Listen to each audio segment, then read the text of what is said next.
Our Instrumentalist of the Year has had a lot to celebrate this year. He turned 40. It's the 30th anniversary of his first public concert.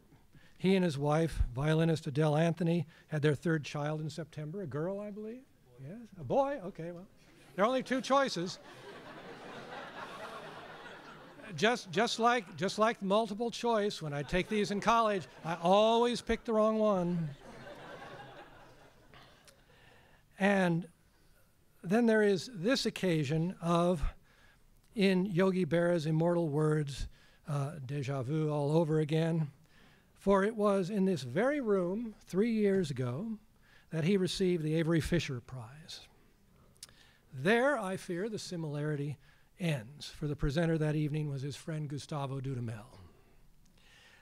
We'll attempt to compensate by offering you a CD of the Sarasate program he played on that evening, that night on Live from Lincoln Center. For the past 3 years, and this is what has fascinated us at Musical America about this artist, he's been lending his special blend of warmth and virtuosity to an imaginative series of the great violin concertos written in the 1930s. Think about it for a minute. In the 1930s, Stravinsky, Berg, Bartók, the Prokofiev Second, Barber, Walton.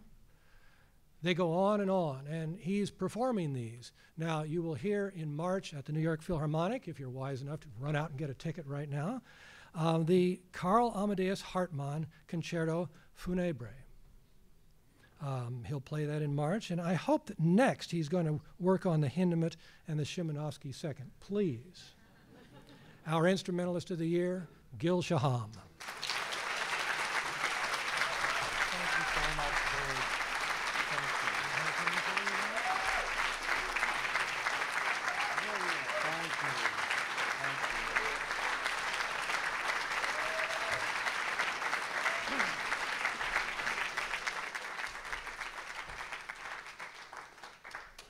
Thank you.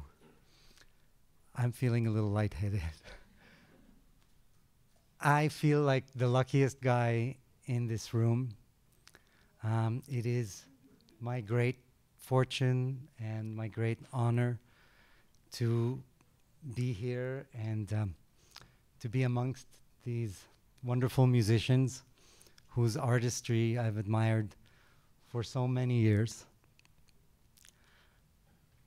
And I will keep this short. I have some thank yous I would like to say. I'd like to thank Musical America and Mr. Clark. I would like to thank first my wife, Adele Anthony,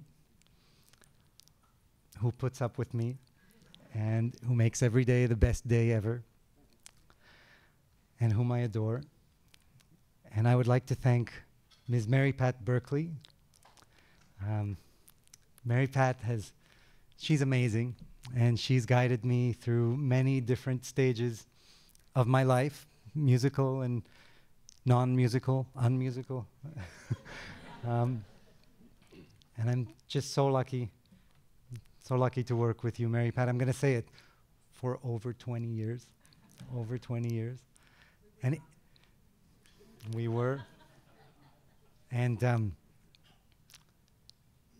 over 20 years in our world, I was lucky to make friends with very special people, inspiring, talented people. And I feel very lucky to be working with Albert Imperato, Max Leffer, and their crew at 21C, the visionary crew at 21C Media. I'd also like to thank everybody at Naxos of America, everybody that's here, and in absentia, also I'd like to thank Mr. Matthew Freeman and his team at Knife Edge in London that run the Canary Classics label. It's very heartening to see today the representation of artist-owned record labels, and I think it's a great time to be an artist. It's a great time to be a musician. And I want to thank all of you. You know, I look across this room and I see faces that, you know, people I've known for, I'm going to say it, almost 30 years. I feel so lucky to be part of this family. Thank you for supporting me, supporting my music, supporting my projects. Thank you for supporting the 1930s project.